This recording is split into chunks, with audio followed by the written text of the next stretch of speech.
Welcome to Shatter. Support the channel by liking, commenting, and subscribing. I promise even more interesting stories. I used to believe silence meant peace.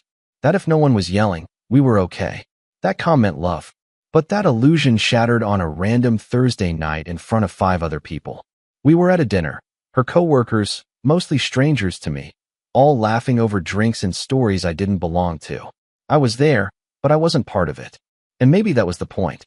She leaned in toward one of the guys, Ryan, I think, a little too close, her laugh just a bit too performative. Her hand brushed his arm. Casual. Maybe innocent. Maybe not. Someone at the table made a joke, something about how long we'd been together. I smiled. She didn't. Instead, she tilted her head, looked at me like she was studying a blank canvas, and said, flatly, "You're just convenient. Not exciting." The table went silent. Even Ryan looked away. And I just sat there. I didn't say a word. Not because I didn't have anything to say, but because she needed the silence more than I needed the reaction. I looked at her. Really looked. And for the first time in a long time, I realized I was seeing a stranger. A woman who used to cling to my hand in crowds now recoiled from my presence like it was inconvenient. I smiled then. Just barely. Because something inside me had gone quiet in a way that felt permanent. She laughed awkwardly, trying to brush it off. "I'm just joking," she said. But her eyes didn't flicker the way they usually did when she was joking. There was no smirk. No softness. Only calculation. Detachment. Later that night, I stood at the sink, watching her scroll through her phone from the couch. We didn't speak. We hadn't spoken in any real way for weeks. She didn't apologize. She didn't even seem to think there was anything to fix. But I wasn't hurt. Not in the way I expected to be. I was done. Not angry. Not resentful. Just quietly done. And when I lay down beside her that night, I realized this wasn't a moment. This wasn't a phase. It was the beginning of something she wouldn't see coming. The moment I stopped chasing, explaining, justifying. Because I wasn't going to yell. I wasn't going to plead. I was going to vanish in plain sight. And she'd never notice until the silence was too loud to ignore. A few days after that dinner, I went by her office. I'd left my charger in her car, and I figured I'd just swing by and grab it. Nothing serious. But when I stepped through the glass doors, I saw her before she saw me. She was at the coffee station with a guy I didn't recognize. Tall, too casual. The way she tilted her head at him was familiar. Too familiar. The same way she used to look at me when everything was new. I froze, just long enough to see the way she laughed. Not the polite kind, not professional. It was softer, warmer. Like she still had that part of herself she'd told me no longer existed. I didn't say anything. I just turned around and walked back out. That moment didn't hurt in the traditional sense. It wasn't betrayal. It was confirmation. A quiet checkmark next to a suspicion I hadn't dared to name out loud. That night, I noticed something else. She got a message at 11:48 p.m. Her phone lit up beside her. She glanced at it, smiled, then locked the screen and placed it face down. She thought I didn't notice. I always noticed. I just hadn't let myself admit it. I didn't ask who it was. I didn't need to. The next morning, she joked that I seemed off. Said I was probably tired. Kissed me on the cheek like nothing was wrong. Maybe nothing was, for her. But for me, something shifted. I wasn't hurt anymore. I was studying, watching, listening. This wasn't about one man or one message. This was about a pattern. She had decided long ago that I wasn't worth choosing. Not fully. Not consistently. And I had chosen to pretend not to see it. Later that week, one of my friends, Jordan, invited me out for a drink. As we sat at the bar, he gave me that look. The one friends give when they know something's off, but don't want to say it too directly. He said her name, then paused. "You good, man?" I just nodded. I wasn't ready to say it out loud. That I was living with someone who treated me like an obligation. That I hadn't felt wanted in months. Instead, I changed the subject. But that night, when I got home, I found her already asleep, her phone still glowing in her hand. And in that moment, I knew I wouldn't confront her. There wouldn't be yelling or scenes. There'd be distance. Quiet, controlled, strategic distance. She wouldn't even notice at first. But eventually, the absence would grow teeth. And she'd realize, far too late, that I wasn't angry. I was already leaving. People think it's one big betrayal that breaks you. But it's never just one thing. It's the accumulation of small signals, quiet inconsistencies that slowly eat away at the version of the truth you wish was real. I started noticing the details, not because I wanted to find anything, but because I'd finally stopped trying to ignore what was already there. It started with the shared calendar we used. She had once insisted we sync everything, appointments, trips, even grocery runs. But now, entire afternoons were blank. I'd come home and ask how her day went. She'd shrug and say, "Just meetings. No specifics. No eye contact." Then came the receipts. She never used to hide them. But one morning I was tossing trash into the kitchen bin and saw a folded one near the top, not crumpled like the others. A lunch at a hotel bar across town. For two. I didn't ask. I just started collecting data. Not for confrontation. Not for revenge. But for clarity. Bank statements. Message previews. New passwords on devices that used to stay unlocked. An AirTag she used for her luggage had been tracked somewhere it had no business being on a Tuesday afternoon. The signs were obvious now, but I didn't feel betrayed. I felt calm. Because I was no longer trying to protect the relationship. I was protecting myself. I watched her more closely. Her phone always within reach. The way she'd flinch if I picked it up, even just to hand it to her. The way she laughed in the bathroom while texting, then walked out stone-faced. The emotional whiplash didn't hurt anymore. It confirmed something I'd already accepted. I wasn't her priority. Maybe I hadn't been for a long time. She kept going through the motions, calling me babe, reminding me to pick up eggs, asking if I needed anything from the store. But it was mechanical. Her presence was like furniture. Still there. Still familiar. But cold. And used. One night, I opened our old vacation photos. Just for a second. I wasn't nostalgic. I was analyzing. Looking at her eyes. The way she leaned into me. The subtle ways she used to show affection. They were gone now. And not by accident. I had been holding on to the ghost of someone who'd already left. She was emotionally elsewhere. Maybe physically too. And so, I stopped trying to fix anything. Instead, I started watching her the way she used to watch me in the beginning. Curious, careful, quiet. But this time, it wasn't love. It was observation. A calm before a silence she wouldn't be ready for. Because I wasn't planning to leave loudly. I was planning to disappear strategically. Without apology. Without announcement. Without giving her the closure she never earned. I didn't slam a door. I didn't scream. I didn't even leave a note. I just started disappearing in pieces. The first thing I cut off was availability. She was used to me being everywhere, answering every text, picking up every call, filling in every gap. I used to do it without thinking. Now I thought about everything. I muted her notifications. Not out of anger, but precision. I wanted space, not distance in miles, but in rhythm. A different pace. One where I wasn't orbiting her moods anymore. When she asked if I could pick something up after work, I said I had plans. I didn't. When she called to check in, I let it ring. The silence wasn't loud. It was surgical. She noticed faster than I expected. At first, it was subtle. A longer glance when I walked into the room. A second, hey, when the first one got no response. But I stayed quiet. I let the silence fill the space we used to call connection. I started working later, even if I had nothing to do. Took walks without telling her. Left the apartment before she woke up. No goodbye. No note. She texted once. "Where are you?" I read it. Locked my phone. Went back to sipping my coffee in a place she didn't know existed. It's strange how quickly routines can break when you stop reinforcing them. I had spent years holding up both sides of the structure. Now, with my hands down, the imbalance was impossible to ignore. She called again that night. Asked if I'd be home for dinner. I told her not to wait up. I didn't give reasons. I didn't create excuses. Just simple statements with no explanation. When I got home, she was on the couch, makeup smudged, one leg tucked under her, TV on but not playing anything. She looked up, almost startled.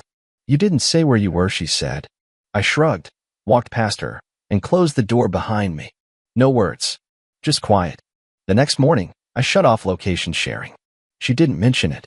But I saw the way she looked at her phone and frowned, pretending not to care. I stopped asking how she was sleeping. I stopped offering to make coffee. I stopped waiting for her to come to bed. I still existed. I just wasn't present. The difference, I learned, is everything. Presence isn't about bodies in the same room. It's about energy. Focus. And mine was gone. I didn't ghost her.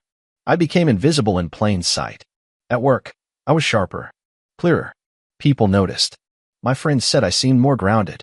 I told them I'd started putting myself first. But at home, the energy shifted. She was still there. But she had no map, no script, no way to control what was changing. Because I wasn't reacting. I wasn't explaining. I was done teaching her how to treat me. And in the silence that followed, she began to feel the weight of something she never believed she could lose. Not because I left, but because I stopped trying to stay. I wasn't looking for revenge. I wasn't trying to expose anyone. But silence gives you perspective. And perspective gives you power. The man from her office, the one she laughed with too easily, had a pattern. I started noticing it long before I admitted I cared. He'd show up in her stories, her tagged photos. Always just close enough to raise questions, never close enough to answer them. I didn't confront her. I confronted the data. Late one night, while she slept facing the wall, I opened her laptop. Not to read messages. I didn't need to. What mattered wasn't what she said, it was what she allowed. I found an email chain buried in her downloads. Not personal, not romantic, but revealing. A list of expenses flagged by their company's internal audit team. His name showed up twice, tied to purchases he couldn't easily explain. I screenshotted what I needed, closed everything, left no trace. The next day, I sent it anonymously to their HR department from a public library. No threats, no message, just facts. I didn't need to watch it unfold, but I did. Over the next week, she came home tenser, shorter, snapping at small things, the TV volume, the clutter in the hallway. She didn't say his name, but she didn't have to. Whatever was happening at work had bled into her posture. I listened carefully. Her tone when she picked up calls. Her pacing in the kitchen. The silence that followed one night when she threw her phone on the couch and just sat there, unmoving, eyes blank. Something had cracked. And it wasn't my doing. I had only peeled away the layer she thought no one could see. At one point, I overheard her on the phone with someone, probably him. She wasn't flirting this time. Her voice was low, clipped, defensive. He said he didn't know how it got processed under his card. A pause. Then, well, someone reported it, and now it's a whole thing. I didn't smile. I didn't feel triumph. Just confirmation that quiet action is more effective than loud accusations. She never asked if I was involved. Maybe she suspected, but part of her couldn't imagine me capable of that kind of precision. That's how far gone I was in her mind, an afterthought. Predictable. Passive. She had underestimated the version of me that stopped asking to be seen. And now, everything she had invested in behind my back was unraveling, not by confrontation, but by calculation. She paced more often now.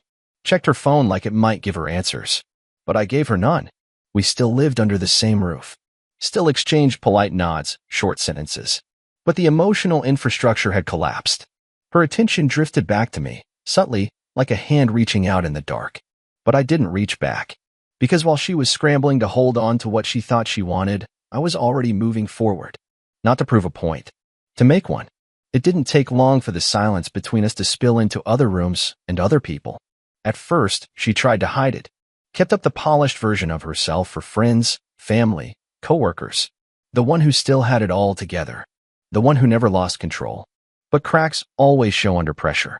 We went to a small gathering one night. Just 6 people, old friends, familiar faces. She dressed like nothing was wrong, smiled through her makeup, laughed at the right moments. From the outside, it looked normal. But I didn't play along. I was there. I was polite. I was quiet. People noticed. Someone asked how work was going. I answered in one sentence and turned away. She reached for my hand. I didn't move. It was small, barely noticeable to anyone who didn't know us. But one person did notice, her friend Kate.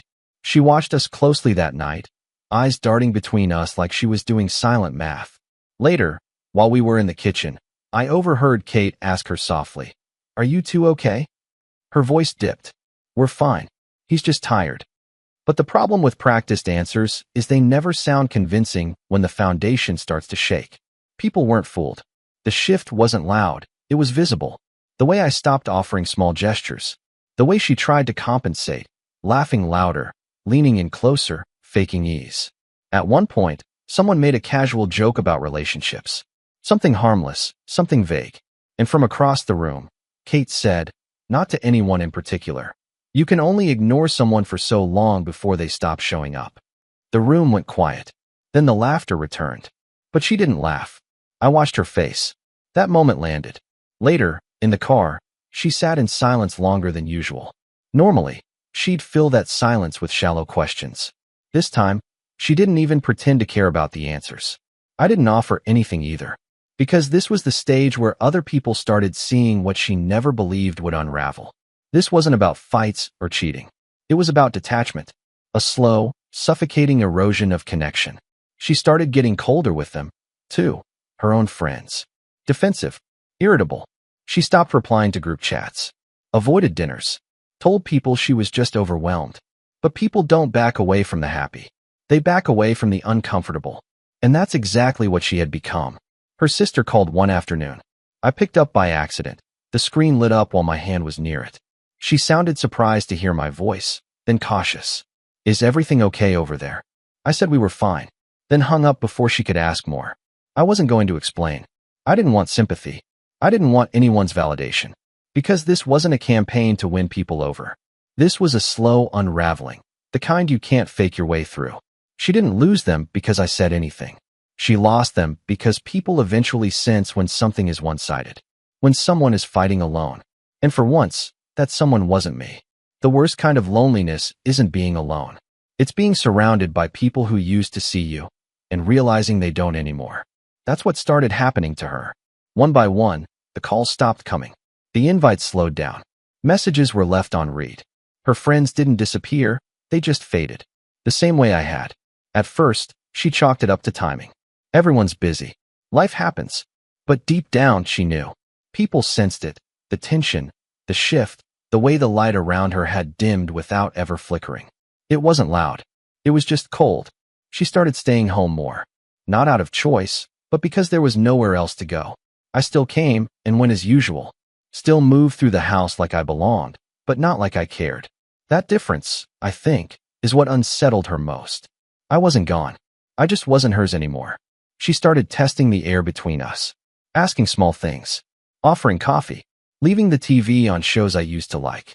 I didn't react, not because I wanted to punish her, but because I had nothing left to give. One evening, I walked in to find her at the dining table, staring at a blank screen. Laptop open, not typing, just waiting, like she thought the right words might come if she sat still long enough. I didn't speak. I walked past her, sat on the couch, scrolled through my phone like her silence meant nothing to me, because now it didn't. She wasn't used to that. She had built a version of us where I was always the one reaching across the gap, always the one to fill in the emotional silence.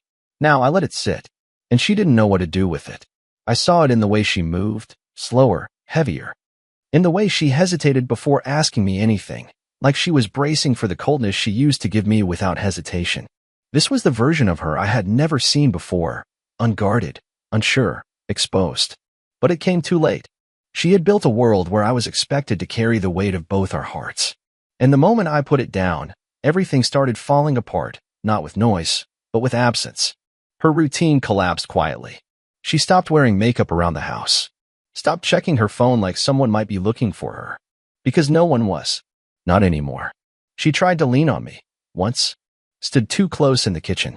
Brushed against my arm like it was an accident. Waited. But I didn't flinch. I didn't step forward. I just moved around her like she was furniture. Not out of cruelty, out of clarity. Because that's what happens when someone finally understands they've drained the last part of you that cared. She wasn't losing me. She had already lost me. And now, for the first time, she had to sit in that silence alone. Not because I walked away, but because I stayed and took everything with me.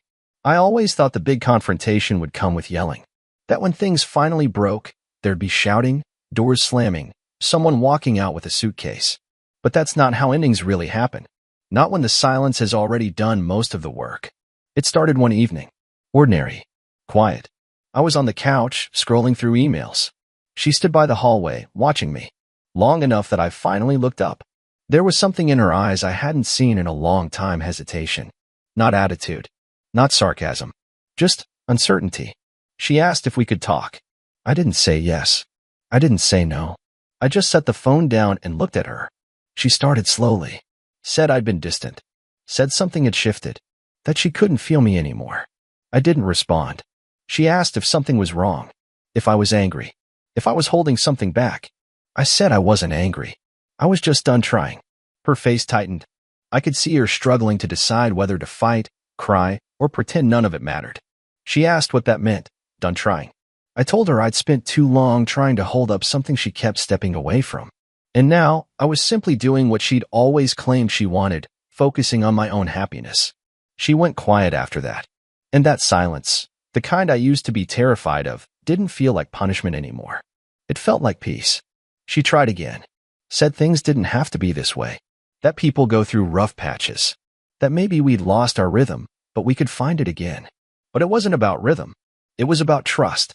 And when someone looks you in the face and tells you your happiness isn't their responsibility, the music doesn't stop, it changes key. And you realize you've been dancing alone. I told her that. Not as a speech. Just as a fact.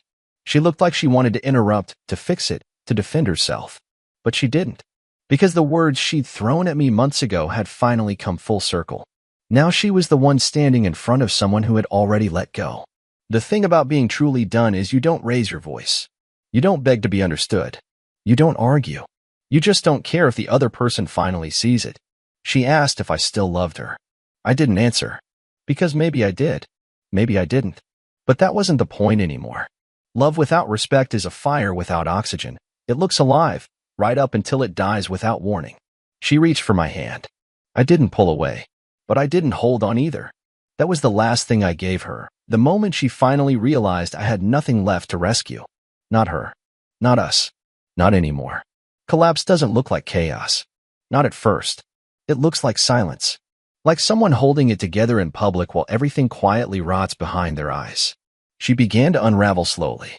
Not in front of me. Not with tears or screaming. But in the way she moved through the world like it no longer responded to her presence. She started waking up earlier, as if trying to reset something. She cleaned rooms that didn't need cleaning. Rearranged drawers. Picked fights with the laundry. She stayed busy, not because she had something to do, but because she couldn't sit still in the stillness I'd left behind. I still spoke to her. Short words. Measured tone. Nothing cruel. Nothing kind. Just neutral, the way people speak to someone they used to know. She tried to pretend we were okay, especially in public. But her friends didn't buy it anymore. One by one, they stopped coming around. A few still liked her posts. But no one asked how she was. Not really. She had told me once that I was dramatic for needing connection. For needing to feel chosen. Now she sat in the exact void she had created, a place where no one reached out, and she didn't know how to reach back. Her energy changed at work too. She came home later, more drained, more distracted. Some nights she didn't even eat. Just dropped her bag on the floor and sat at the kitchen table like she was waiting for something to make sense. But nothing did. The man she had flirted with? Gone. Quietly let go after the audit. She never mentioned him again. But I saw it. The bruised pride, the quiet panic. That chapter had closed behind her, and no one had bothered to tell her the door was locked. She tried to reconnect with her sister. With friends. With the version of herself she'd abandoned when she stopped valuing the life she had. But people didn't respond the way she wanted. There were too many missed calls, too many unanswered texts, too many years of showing up only when it served her. Now, no one rushed to save her. And I didn't either. Not because I hated her, but because I had nothing left to hand her. One night, I found her standing in the hallway, just standing. No coat, no shoes, no destination. Just there. She looked at me like she wanted to ask something, anything. But she didn't. She knew the answer. She had been slipping for weeks, but now she had landed. Fully. Finally. In that place where even pride couldn't hold her up anymore. She wasn't angry. She wasn't cruel. She was lost. And I wasn't going to guide her back. Because I had already mapped out a life that didn't require her voice to feel full. She had taught me that I was responsible for my own happiness. Now she was living inside that lesson. Alone. The end didn't come with a goodbye. It came in the form of stillness. One morning, I stood by the kitchen window, sipping coffee in a room that used to feel full. She entered quietly, like she didn't want to wake something she no longer understood. Her hair was pulled back. No makeup.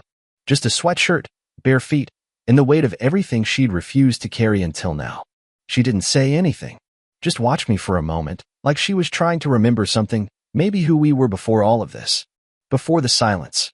Before she stopped choosing me, and I stopped asking to be chosen. I set the mug down, finished packing the last of my things. No suitcase. Just one small duffel bag. I wasn't leaving forever. I'd already done that months ago. This was just the moment the world caught up. She finally spoke. Not a plea, not anger, just a quiet confession. She said she was wrong, that she hadn't meant it, that she thought I'd always stay, that she didn't realize how far I'd already gone until there was nothing left to chase. She stood in front of the door, as if her presence alone could undo everything, as if proximity was still enough to hold me in place. But she didn't reach for me, and I didn't stop walking, because I had already said everything I needed to say in silence, in withdrawal, in the absence of begging or blame. She had built her comfort around the belief that I would always remain, that no matter how far she drifted, I'd pull her back. But I didn't, because I finally understood something she had taught me without meaning to. When someone tells you, through words or actions, that your happiness is not their concern, you'd be a fool to keep sacrificing yourself on their behalf. So I stopped. I walked past her like the ghost of a man who used to live here. The version of me who left notes on mirrors, made coffee before sunrise, stayed up to talk even when I was exhausted. He had died quietly. And in his place was someone who didn't need her recognition to feel real. She called after me once. My name. Just my name. It sounded like regret, but not love. I paused. Just for a second. Not for her. For me. To remember this moment as the final one, the last time I gave her a chance to be different. Then I opened the door. She didn't follow. And I didn't look back.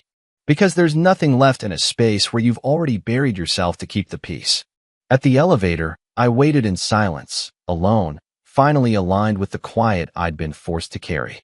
And as the doors opened, I said the only thing that needed to be said, not to her, but to the version of myself that had stayed too long. I didn't disappear. I just stopped showing up where I wasn't respected. What would you have done in my place? If the story hit you, leave a like. And don't forget to subscribe. It only gets stronger from here.